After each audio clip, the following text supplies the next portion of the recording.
Here's a pair of Sony Bluetooth headphones, model number WH-CH520. I'm going to show you how to pair and connect this directly to an Android phone. The Android phone that I'm using here is a Samsung Galaxy S10 Plus. Okay, so first thing is we're going to go ahead and put this in the pairing mode. Okay, so if you look on one ear cup here, you have three buttons here: volume up, power/Bluetooth button, and down here is volume down. Okay, so what we want to do is just press and hold this power/Bluetooth button.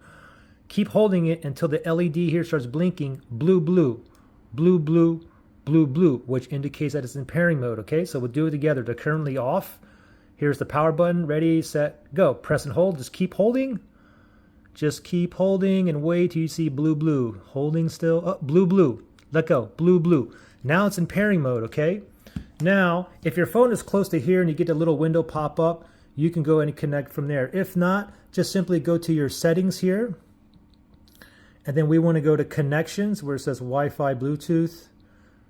Okay, make sure Bluetooth is toggled on. And then I'm going to tap on Bluetooth.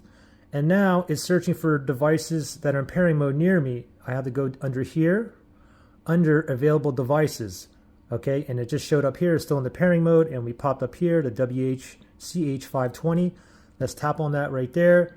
It says pairing. Get a pairing request right here. I'm going to tap on pair. And now I'm connected here for calls, 100% battery remaining on here.